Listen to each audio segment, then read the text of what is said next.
Olá, boa tarde. Está no ar o Espaço Cult. 23 de abril é o Dia Mundial do Livro e do Direito do Autor. Amanhã, sábado, 18 de abril, é o Dia Nacional do Livro Infantil. A data foi escolhida em homenagem a Monteiro Lobato, escritor que se dedicou a escrever para encantar os pequenos. O Cult de hoje homenageia a literatura. Para a nossa conversa, receba a professora Letícia Malar, o escritor Tiago Leão Barbosa e a leitora Miriam Cristos. Boa tarde a todos. Boa tarde. Boa tarde. Obrigada por receber o nosso convite. Prazer é meu. Então, para nós iniciarmos a nossa conversa, Miriam, a literatura, Letícia, o Mas livro... pode iniciar por ela também. É, também. A gente vai conversando Isso. entre si, né? O livro, ele é considerado uma arte? Olha, para alguns sim, é porque a literatura seria uma forma de escrita artística. E, portanto, que vai trabalhar as palavras de uma forma bela, de uma forma que encanta o leitor. Para outros, não. Tem uma literatura chamada trivial que não está muito preocupada com isso. A maior preocupação dessa literatura trivial é contar uma história, é divertir alguém que queira ler alguma coisa para passar o tempo, ou para o sono, né? Chegar. Um lazer, uma coisa assim. Então, existem posições aí, dependendo do texto que você tem diante de você. Sim. Miriam, agora é Miriam. Sim, você é uma leitora, né, assídua. uma leitura voraz. Voraz. Né? Tem uma frase até do Tolstói, que ele fala a respeito de Ana Karenina, ele fala sobre a personagem, a fascinante Ana Karenina, que ela lia vorazmente como só os solitários sabem ler, ou leem. Eu acho que eu sempre fui uma pessoa um tanto ou quanto solitária, fui praticamente filha única há muito tempo, e a minha relação com a literatura, então, sempre foi essa companhia, não é? De uma criança, depois de uma adolescente e para a vida inteira. É um caso de amor, vamos dizer assim, né? Sim. Então, é uma solidão boa na companhia da literatura. Agora, você usa o livro, tem algum estilo próprio que você gosta de leitura? Olha, eu tenho a impressão que, olhando assim para trás, né, as minhas leituras foram muitas, assim, mas a gente tentando achar algum fio, porque são tantos os estilos, né, Letícia? E o bom da literatura também é justamente isso, essa variedade. Eu tenho a impressão que eu tenho uma quedinha por um tipo de literatura que simula uma espécie de realismo, sabe? Assim, eu não sou muito chegada, digamos, a romances muito experimentais, por exemplo, o romantismo, o qual eu estudei por causa da minha tese de doutorado. A gente sabe que o romantismo nasceu lá na Alemanha e no grupo de Iena ele era altamente experimental, ele misturava filosofia com ensaio, mas eu entro numa outra vertente. Eu gosto muito da narrativa, da história, dos personagens. Talvez eu possa ser considerada, assim, talvez até um pouco conservadora nesse aspecto, talvez. Não tem importância. A essas alturas da vida, não tem importância. O importante é ler, né? Trazer a cultura, né? Isso. Tiago, quando que a leitura entrou para sua vida? A leitura entrou desde muito cedo. Eu acredito que com 5, 6 anos de idade, minha mãe conta que no meio dos coleguinhas de turma, às vezes eles estavam brincando na brinquedoteca, eu já pegava os livros da estante e começava a ler. Então foi algo para mim desde muito cedo, desde a minha infância, que eu já estava acostumado com a leitura, com os contos de fada, com as fábulas, desde o início. Bacana. E quando que veio o primeiro livro? É o primeiro livro, né? É o primeiro seu livro. lançamento. O primeiro livro eu escrevi aos 16 anos de idade, na verdade foi uma forma muito assim, espontânea de escrever. Eu digo que, na verdade, não escrevi o livro para me tornar um escritor, mas eu tornei-me um escritor por ter escrito o livro, assim. Então era algo como um segredo na época, como algo que eu tinha feito só para mim. Eu falei assim, vou escrever a história que para mim seria a história ideal. E acabei escrevendo A Fabulosa Terra de Lumens, aos 16 anos de idade. Ah, que bacana. Olha só, gente, o Tiago participou com a equipe da PUC TV de um dos quadros semanais do programa Espaço PUC. Vamos conferir.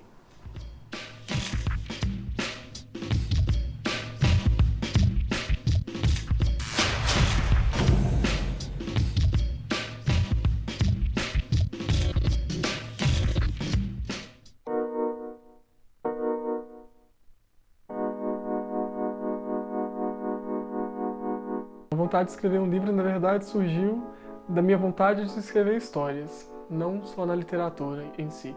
Eu fazia histórias em quadrinhos desde pequeno. Desde os 4 anos de idade eu fazia desenhos e contava histórias na escola, para os meus familiares. A partir dos 15 anos eu comecei a me interessar mais pela literatura.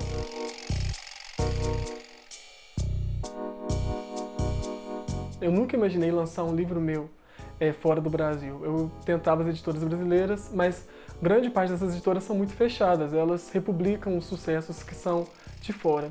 E certo colega veio conversar comigo, falando que o cunhado dele tinha lançado um livro pela Europa e me apresentou a Chiado Editora. Foi quando eu comecei a fazer algumas pesquisas e descobri que as editoras portuguesas publicavam muito mais os autores brasileiros do que as próprias editoras brasileiras. Aí eu fiz o contato com a Chiado Editora, enviei meu original e, em questão de 1 ou 2 semanas, eu tive aprovação. A diferença entre o Thiago, o escritor, e o Thiago, o jornalista, na verdade não pode existir muito, porque eu sou ambos o tempo todo. Então, quando eu estou escrevendo um texto jornalístico, às vezes o meu ethos de escritor quer subir, quer falar alguma coisa que eu, como jornalista, não devo. E às vezes, quando eu estou escrevendo um texto literário, vem algumas regrinhas, algumas táticas jornalísticas que eu prefiro não usar. Na literatura, eu sento no computador, eu escrevo, eu faço no meu tempo. E o jornalismo já é uma profissão regida por tempo, por regras.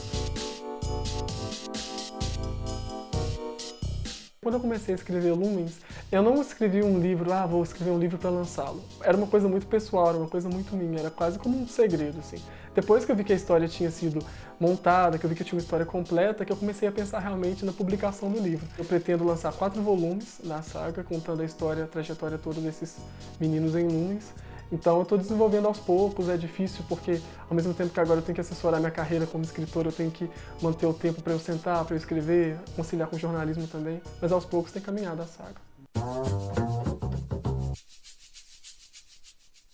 Consolidar uma carreira de escritor, poder talvez viver disso, porque é um nicho muito difícil hoje em dia, tudo que se mexe com o lado artístico é complicado, mas eu acredito que seja isso, me consolidar no mercado literário como escritor e ter mais liberdade para lançar os meus futuros livros.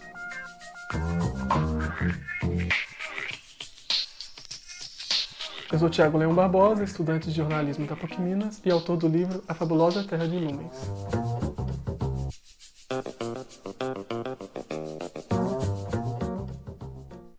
Isso aí, muito bacana a sua história, Thiago. Obrigado. Você tem algum autor, algum escritor como referência? Tenho vários autores, tanto fora do Brasil quanto dentro do Brasil. Na literatura europeia, eu gosto muito do Tolkien, né, que dizem que é o pai da literatura fantástica, do Senhor dos Anéis, desses clássicos, que me ensinou muita coisa, assim, das criaturas mágicas, da mitologia nórdica, da mitologia céltica. E dentro do Brasil, um dos que mais me atrai é Monteiro Lobato, pela sua pluralidade de personagens e por interagir personagens que não eram dele. Ele introduz outros personagens como Cinderela, Bela Adormecida, Aladim dentro das próprias histórias dele. Então isso sempre me fascinou bastante. Justamente. Conta um pouquinho a história do seu livro. Pois é, o meu livro, na verdade, ele passa na Fabulosa Terra de Lumens, que é um mundo paralelo, onde existem criaturas mágicas, elfos, duendes, e 3 garotos do nosso mundo são escolhidos e Mostra são chamados... Mostra um pouquinho o livro aqui. São chamados para Lumens para salvar a Terra de Lumens, que está passando por grandes problemas, por grandes provações. A partir do momento que esses meninos chegam em Lumens, eles são provados em grandes problemas, grandes provações para a questão da amizade, para eles subirem na questão da amizade, o conceito deles de amor.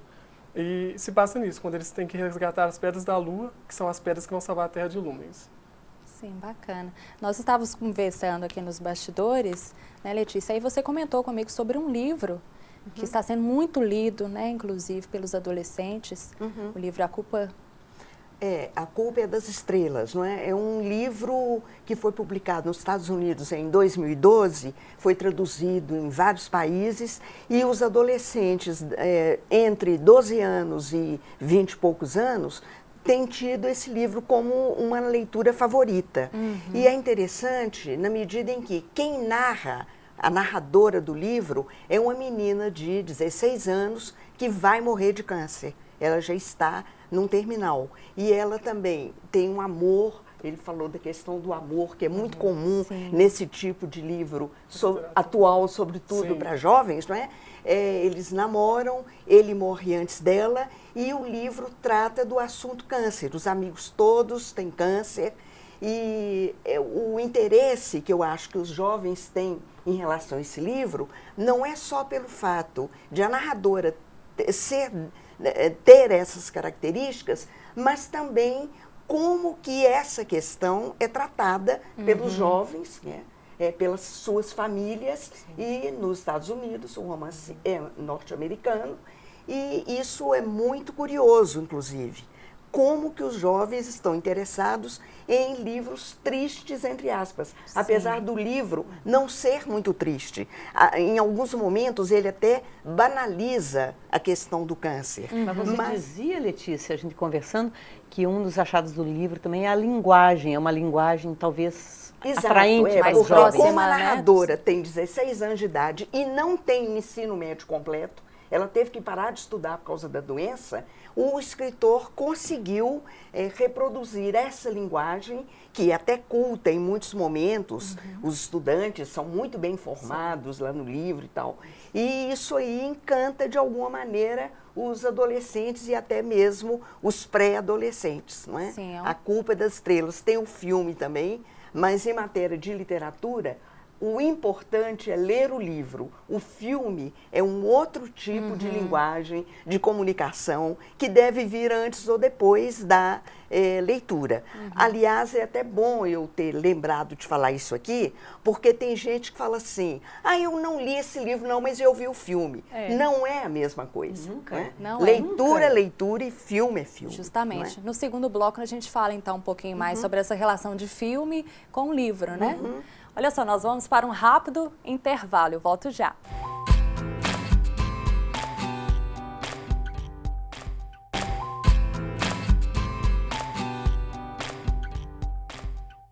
Olá, estamos de volta e o nosso bate-papo de hoje no CULT é sobre literatura.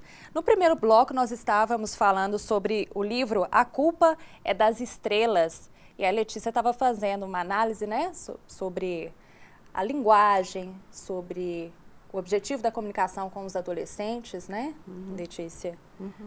E aí, então, Letícia, essa questão de interação entre livro e filme, é a mesma coisa, não é? Não, não é. São duas linguagens completamente diferentes. É claro que todo livro que vai dar filme, a gente deve ver os dois, mas um não substitui o outro. Porque a leitura, enquanto tal, ela é insubstituível. A imagem é um outro departamento, não é? Então, é claro que é muito mais fácil e mais simples assistir um filme até pela duração dele, não é? E os jovens, às vezes, acham que uma coisa substitui a outra. O professor marca um livro para algum trabalho, aí o menino acha que se for ver o filme é a mesma coisa de ter lido o livro. Né? Exatamente, que não é bem assim. Não é? Então, há pessoas, por exemplo, eu adoro ler, né? E aí eu gosto de criar os personagens no imaginário, né? Criar onde que cada pessoa, cada personagem vai estar. Você também, Miriam? Sim, inclusive eu fiz um curso de contação de histórias e era muito interessante que a gente falava que quando você descrevia era uma linda princesa lá, oriental, cada um criava a sua princesa na cabeça. Ideal, né? Por isso que a gente dizia até que é uma atividade relativamente sofisticada, inclusive a contação de histórias, não é como as pessoas pensam.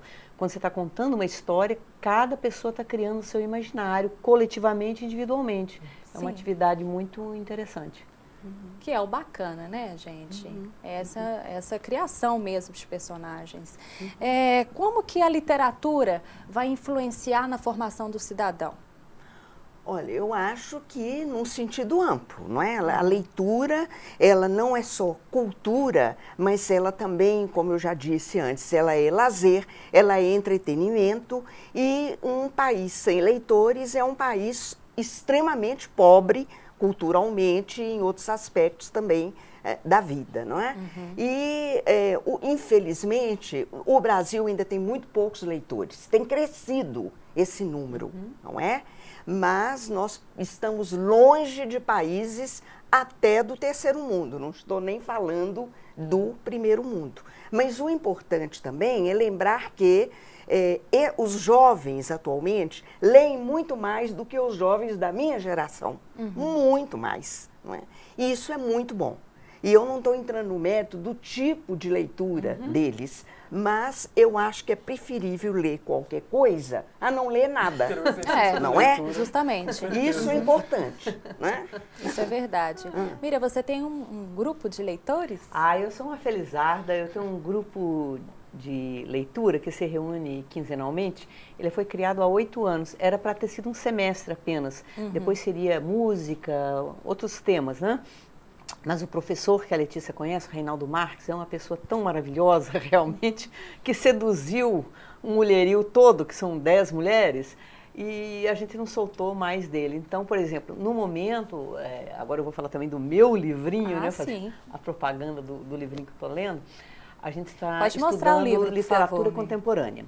Então, o primeiro encontro desse semestre foi sobre Flores Azuis, da Carola Saavedra. Ela tem 42 anos, é da última geração, vamos dizer, é uma geração que ainda está sendo avaliada. É muito difícil falar as características dessa geração. É o Carrascosa, é o Cuenca, é ela, um pouquinho antes é o André Santana, filho do Sérgio Santana. É uma geração ainda que está sendo avaliado o estilo. Naturalmente, a gente percebe alguns sinais, né? Assim, digamos, uma escrita mais rápida, mais dinâmica, talvez influenciado pelas outras mídias, não é? Os temas já não temos mais aquela questão geracional com a geração de 45, que tratava, às vezes, de questões da terra, ou do operariado, ou disso, daquilo. Hoje é muito mais plural a literatura contemporânea, cada um no seu quadrado, fazendo suas coisas e tendo uma conexão com todos, talvez através mais da linguagem, talvez, que também não é idêntica, evidentemente, né?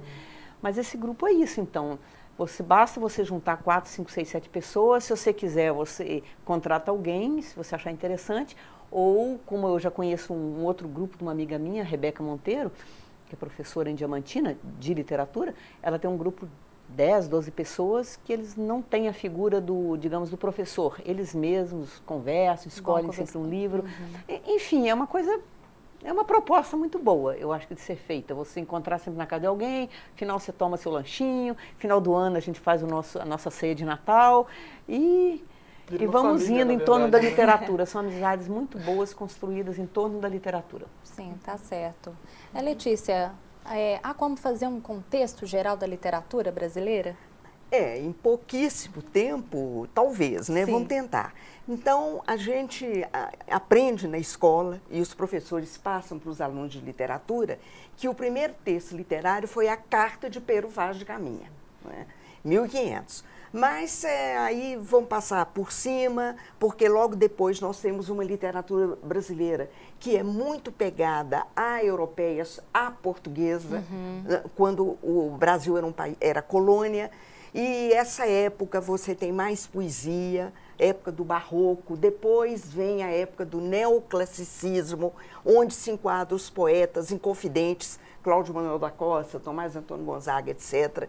Aí depois você entra em 1836 no romantismo. Sim. Aí aparece aquele povo tipo José de Alencar, Joaquim Manuel de Macedo, Manuel Antônio de Almeida. O José de Alencar vai escrever sobre os índios, Iracema, o Guarani, o Birajara, etc. Depois a gente passa para 2 fases de poesia, que é o parnasianismo e o simbolismo, até quando chega em 1922, que se instala o modernismo no Brasil. Aí nós temos um boom da boa literatura, digamos assim, e às vezes até da literatura de vanguarda, que não é muito ao gosto da Miriam, segundo ela disse aqui, mas há também outros tipos de literatura que não vanguarda, não é?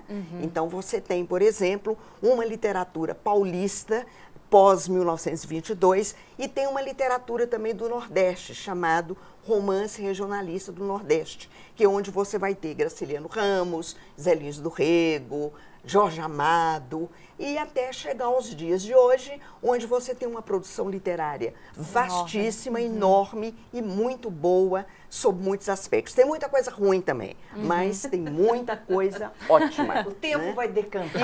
Isso, exatamente. Ok, gente.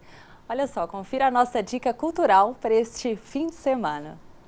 Em comemoração ao Dia Mundial do Livro, a Biblioteca Pública Infantil e Juvenil de Belo Horizonte programa uma semana literária. Na programação estão inclusas rodas de leitura, oficinas e uma mostra de cinema com projeções de obras baseadas em textos de Fernando Sabino. Haverá também o lançamento do livro Estrela do Céu, Estrela do Mar, de Ana Gobel. As atividades são gratuitas e acontecem de 8h30 às 5h30 da tarde. As atividades vão até sábado. A programação completa no site bbh.gov.br/cultura. Pela primeira vez em Minas Gerais, a exposição Candisque Tudo Começa num Ponto chega em Belo Horizonte. A exposição apresenta a trajetória do percussor do abstracionismo e reúne 153 obras e objetos que retratam parte da trajetória do artista, seus contemporâneos e suas influências. O acervo tem como base a coleção do Museu Estatal Russo de São Petersburgo, além de obras de mais 7 museus da Rússia, Alemanha, Áustria, Inglaterra e França. A exposição, em 5 blocos, vai ajudar os visitantes a conhecer não só as principais obras de Candisque, mas também suas influências e o relacionamento com outros artistas. Candisque Tudo Começa num Ponto pode ser visitada até junho no CCBB. A entrada é franca.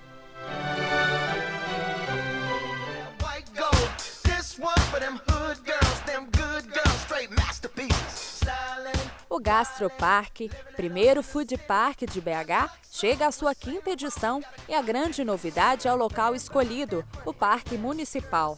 Vários food trucks e barraquinhas de tradicionais estabelecimentos da cidade estarão presentes no evento, oferecendo cardápio variado de pratos típicos da cozinha nacional e internacional, acompanhado de serviço completo de bar e estandes de sucos naturais e vinhos.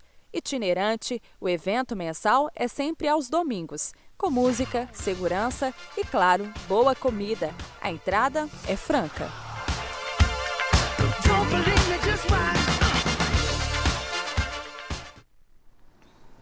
Miriam, Tiago, professora Letícia, agradeço muito a presença de vocês no Espaço Cult de hoje. Nós que agradecemos. Voltem sempre. Obrigado. Obrigada. Olha só, toda a programação da PUC TV pode ser vista no YouTube, inclusive este encontro de hoje. A PUC TV está presente nas redes sociais, é muito importante a sua integração conosco. Para quem participou do sorteio do CD da banda Chuva Granel, os ganhadores são Marcos Reis e Leandra Haas, tá? Quem deseja concorrer ao sorteio deste livro aqui, A Fabulosa Terra de Lumes, do escritor Tiago, que está aqui conosco hoje, a inscrição será durante essa semana na nossa página do Facebook. E o resultado fica no próximo programa, tá? Um ótimo feriado para você, um ótimo fim de semana e até a próxima. Tchau!